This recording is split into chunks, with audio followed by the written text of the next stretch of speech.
Ini merupakan profil sekolah yang kami tuju sebagai lokasi magang 2, yaitu di SD Negeri Pondok Kacang Timur 04.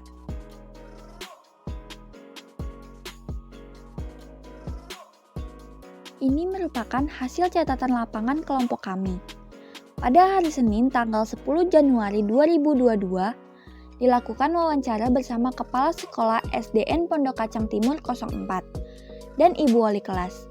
Kepala sekolah memberikan rekomendasi guru yang bisa diwawancara.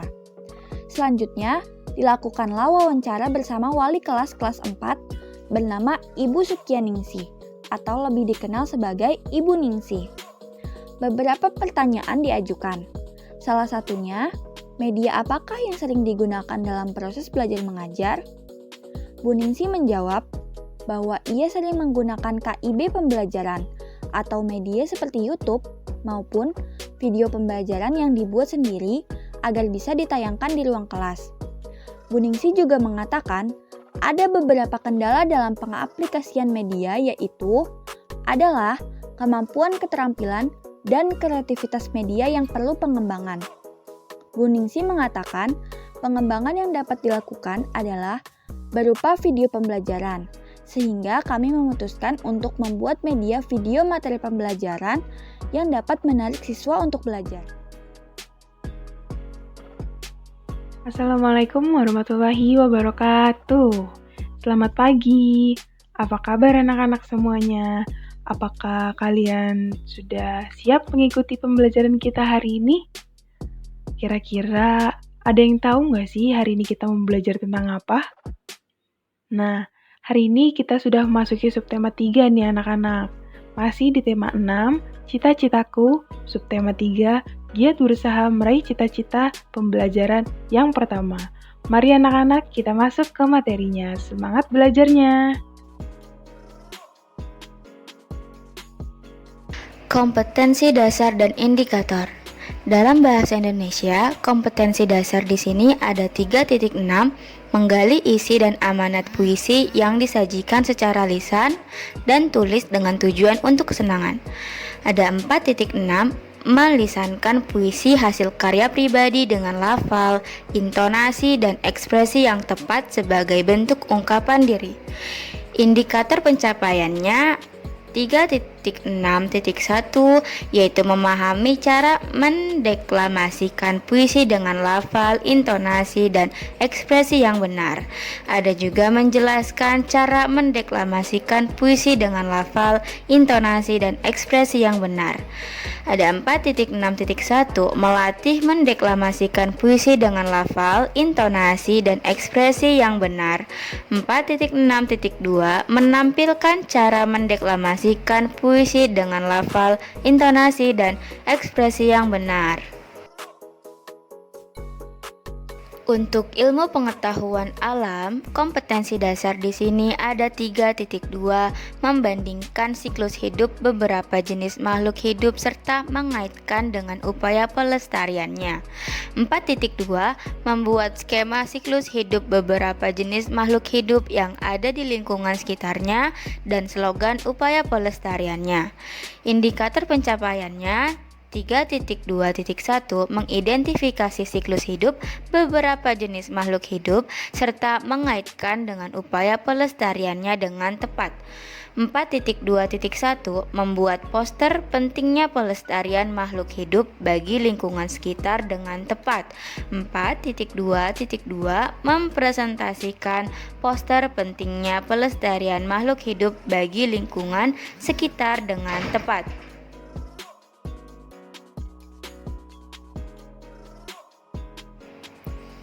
Tujuan pembelajaran di sini yang pertama, melalui kegiatan berlatih membaca puisi, siswa mampu mendeklamasikan puisi dengan lafal, intonasi, dan ekspresi yang benar. Kedua, melalui kegiatan membuat poster, siswa mengetahui pentingnya pelestarian makhluk hidup bagi lingkungan sekitar dengan tepat. Semua cita-cita membutuhkan usaha yang keras dan pantang menyerah. Bahkan terkadang kamu harus melakukannya lebih keras dibandingkan orang lain. Sudahkah kamu menentukan cita-citamu? Tentunya, kamu harus melakukan sesuatu untuk mencapai cita-cita tersebut, bukan? Nah, anak-anak, untuk mencapai cita-cita, kita harus giat dan bersemangat, serta kita tidak boleh menyerah.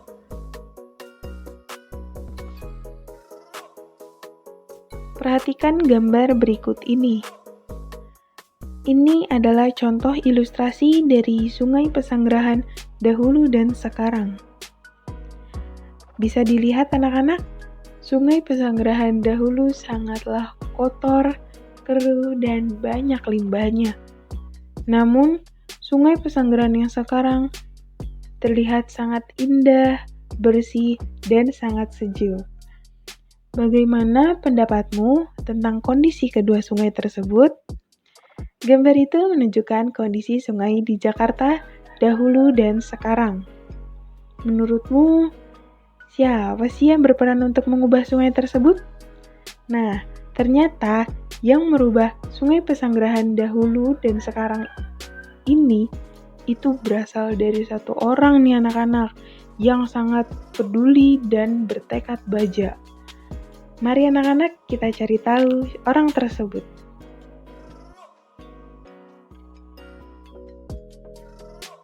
Namanya adalah si pendekar Kali Pesanggerahan. Nah, ini dia orangnya teman-teman. Keinginan untuk kembali melihat Kali Pesanggerahan di Jakarta yang bersih membuat H. Khairuddin atau yang dikenal dengan Bang Idin berpetualang menyisiri bantaran sungai tersebut. Kali Pesanggerahan yang dulunya tempat ia bermain air bersama teman-temannya telah berubah menjadi kali yang kotor, penuh sampah, berwarna hitam, dan juga bau. Dengan berbekal golok dan tekad yang besar, ia mulai menyusuri bantaran sungai itu untuk melihat tingkat kerusakannya. Ia pun mulai membersihkan sampah-sampah yang menutupi sungai tersebut. Banyak anggota masyarakat yang menentangnya karena dianggap sebagai perusuh. Kegiatannya banyak terhalang, justru oleh masyarakat sekitar sungai yang tidak memahami tujuan kegiatannya. Akan tetapi, ia tidak marah. Baginya, untuk menyadarkan orang lain tidak perlu membalasnya dengan kekerasan. Ia melakukan berbagai cara untuk membuat masyarakat sekitar sungai sadar pentingnya merawat sungai sebagai sumber daya alam mereka. Akhirnya, berkat kesabaran dan tekad kuat, lambat laun kesadaran masyarakat mulai tumbuh.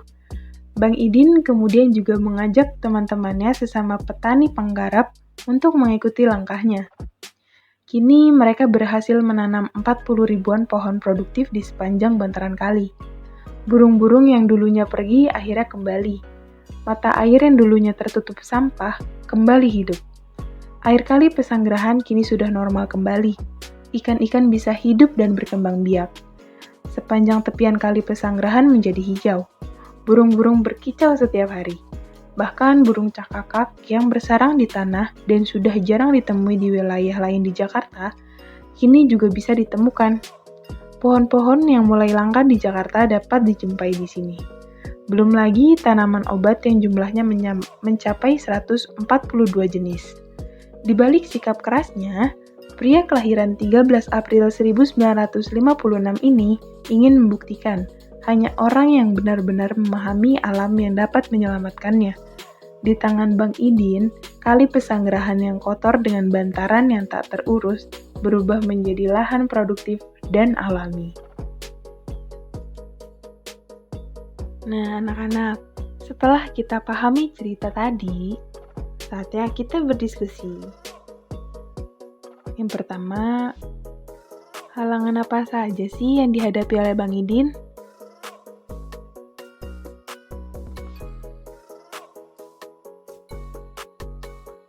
Benar sekali, banyak anggota masyarakat yang menentangnya karena dianggap sebagai perusuh. Nah, terus masyarakat sekitar sungai tidak memahami tujuan kegiatannya. Itu adalah halangan yang dihadapi oleh Bang Idin untuk membuat sungai Kali Pesanggerahan menjadi bersih kembali. Nah, yang kedua, apa sih cita-citanya Bang Idin?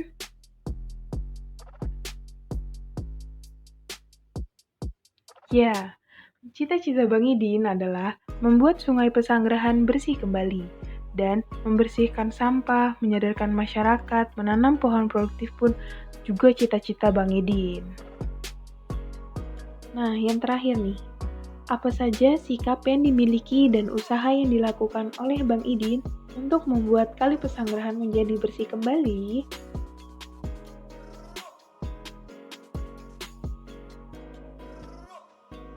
Tepat sekali, Bang Idin tidak mudah marah dan anti kekerasan.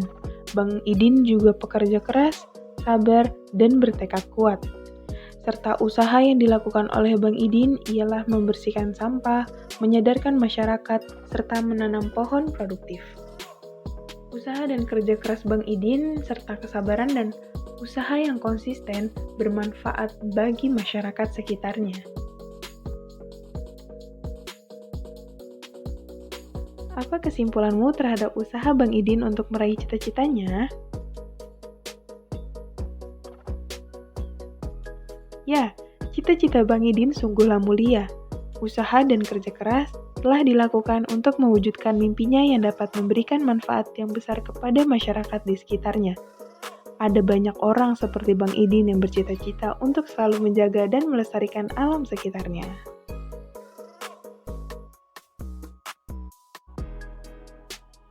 Nah, di sini ada puisi yang berjudul Penjaga Alamku, karya De Caritas. Mari kita baca bersama-sama adik-adik. Penjaga Alamku, karya De Caritas. Kau tidak pernah lelah, kau tidak pernah putus asa, kau tidak pernah menyerah. Mencintai alam di mana kau dibesarkan. Angin dan badai adalah sahabatmu. Hujan dan panas adalah penolongmu. Air sungai adalah kehidupanmu. Alammu adalah ibumu. Maka engkau menjaganya, maka engkau memeliharanya, maka engkau merawatnya, karena alam adalah ibumu. Itu tadi adalah puisi yang berjudul Penjaga Alamku, karya De Caritas. Berkisah tentang apakah puisi tersebut? Ya, puisi tersebut bercerita tentang orang yang menjaga alam dengan tidak pernah lelah, menyerah, dan putus asa walaupun angin, badai, hujan, dan panas menerpa. Usaha apa saja yang harus dilakukan untuk menjaga alam? Ya, kita harus menjaga, memelihara, dan merawat alam. Misalnya dengan tidak membuang sampah sembarangan, tidak menebang pohon dengan seenaknya, dan sebagainya yang merusak alam. Mengapa alam dalam puisi tersebut disebut sebagai ibu? Benar, karena alam sudah menyediakan segala kebutuhan yang diperlukan oleh manusia. Selanjutnya ada pembahasan tentang deklamasi. Tahukah anak-anak apa itu deklamasi? Deklamasi merupakan salah satu cara membacakan puisi tanpa menggunakan teks puisi. Biasanya, Orang yang mendeklamasikan puisi harus menghafalnya terlebih dahulu. Membaca puisi memerlukan pelafalan yang jelas dan intonasi yang tepat. Selain itu, pemenggalan kalimat juga harus diperhatikan. Dengan demikian, puisi tersebut akan enak didengar dan mudah dipahami isinya. Contoh menentukan jeda, seperti yang ada di layar tampilan tadi mengenai puisi, yaitu kau, garis miring, adalah, garis miring, para penyelamat negeri, garis miring. Catatannya, yang satu, garis miring 1 berhenti sebentar untuk bernafas, biasanya pada koma atau di tengah baris.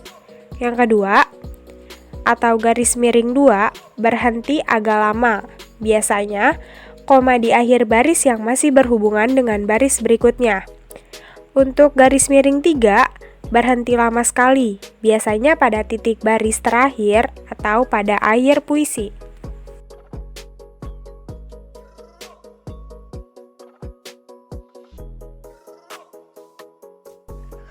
Selanjutnya, anak-anak bisa melihat di tampilan layar terdapat puisi yang berjudul Penjaga Alamku, karya D. Caritas. Kau tidak pernah lelah, kau tidak pernah putus asa, kau tidak pernah menyerah, mencintai alam di mana kau dibesarkan. Angin dan badai adalah sahabatmu, hujan dan panas adalah penolongmu. Air sungai adalah kehidupanmu. Alammu adalah ibumu. Maka engkau menjaganya. Maka engkau memeliharanya. Maka engkau merawatnya. Karena alam adalah ibumu. Anak-anak tahu tidak? Kira-kira masyarakat Indonesia ini dapat memenuhi kebutuhan hidupnya melalui apa ya? Mari Ibu jelaskan. Indonesia memiliki berbagai sumber daya alam yang dapat memenuhi kebutuhan hidup seluruh warga penduduknya. Sumber daya alam ini berupa sumber daya alam hayati dan sumber daya alam mineral dalam berbagai rupa yang tersedia melimpah di Indonesia. Akan tetapi, tidak berarti sumber daya alam itu dapat dikuras habis untuk memenuhi kebutuhan manusia. Sumber daya alam mineral merupakan sumber daya alam yang tidak dapat diperbaharui. Jenis sumber daya alam tersebut memerlukan waktu yang sangat lama dalam pembentukannya. Waktunya tidak sebanding dengan cepatnya sumber daya alam itu digunakan untuk kebutuhan hidup manusia. Sumber daya alam mineral yang dimaksud berupa batuan dan bahan tambang. Batuan itu dapat berupa pasir, tanah liat, dan semen.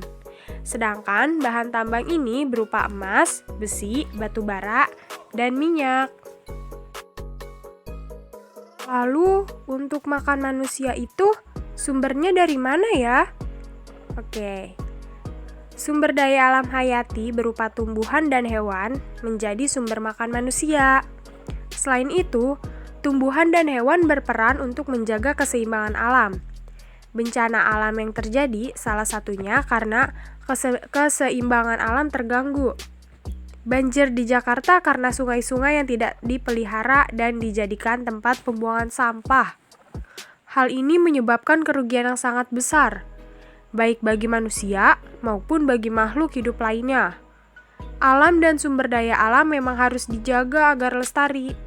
Semua orang dapat melakukan sesuatu untuk menjaga dan memeliharanya. Jika alam rusak, manusia dan makhluk hidup lainnya akan kehilangan tempat tinggal dan sumber kehidupan. Oleh karenanya, manusia harus berusaha menjaganya. Salah satunya dengan mengampanyekan usaha sederhana memelihara lingkungan melalui poster. Setelah materi yang tadi sudah dijelaskan, Ibu akan memberikan latihan kepada anak-anak, yaitu buatlah sebuah poster dengan memilih satu dari dua tema berikut. 1. Pentingnya melestarikan sumber daya alam hayati atau tumbuhan. Yang kedua, pentingnya melestarikan sumber daya alam hayati atau hewani. Selanjutnya, bersama dengan teman sekelompokmu, lakukanlah kegiatan berikut. Yang pertama, pilihlah salah satu tema yang tersedia.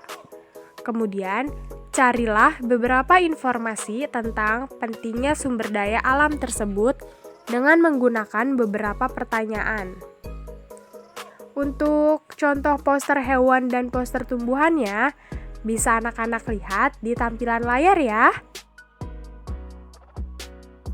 Lalu, bagaimana ya manusia dan makhluk hidup lainnya dapat memanfaatkan sumber daya alam tersebut? Untuk memanfaatkan sumber daya alam hayati yang berupa tumbuhan, kita dapat memanfaatkannya dengan mengurangi polusi karena menyerap karbon dioksida, penyejuk lingkungan karena tumbuhan menghasilkan oksigen, peneduh tempat yang panas dari sengatan sinar matahari, mencegah terjadinya erosi, tanah longsor, dan banjir, penghasil bahan makanan dan minuman dari tumbuhan, dan lain sebagainya. Lalu, untuk hewani, kita dapat memanfaatkan sumber dayanya dengan sebagai hewan peliharaan, sebagai alat transportasi seperti delman, sebagai bahan makanan, baik daging, susu, dan telur. Meringankan pekerjaan manusia, seperti kerbau untuk membantu petani membajak sawah, dan dapat diperjualbelikan sehingga mendapatkan uang. Kira-kira, anak-anak tahu tidak mengapa ya sumber daya alam itu harus dilestarikan? Sumber daya alam harus dilestarikan agar tetap terjaga kelestariannya, sehingga kebutuhan manusia dapat terpenuhi, dan tumbuhan dan hewan yang ada di muka bumi tidak punah. Maka dari itu, kita harus melestarikan sumber daya alam. Apa ya akibatnya jika sumber daya alam tidak dilestarikan? Akibatnya adalah terjadi bencana alam seperti banjir dan tanah longsor. Banjir dan tanah longsor dapat terjadi karena banyak sekarang manusia itu melakukan penebangan hutan secara liar, tetapi tidak melakukan reboisasi, yang mengakibatkan persediaan sumber daya alam menipis, banyak tumbuhan yang punah dan binatang pun ikutan punah. Terjadi kerusakan lingkungan, dan kebutuhan manusia seperti sandang, pangan, dan papan tidak dapat terpenuhi dengan baik.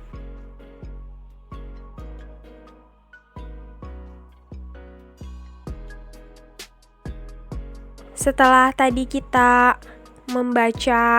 berlatih tentang membaca puisi melalui deklamasi, Ibu ingin dari anak-anak berlatih membaca puisi yang ada di tampilan layar ya.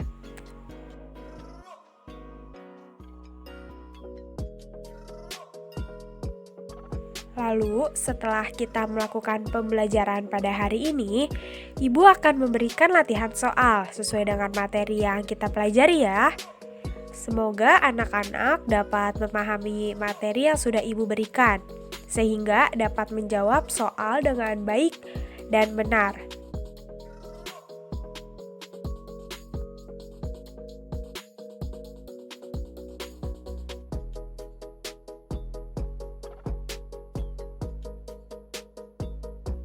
Selamat mengerjakan anak-anak.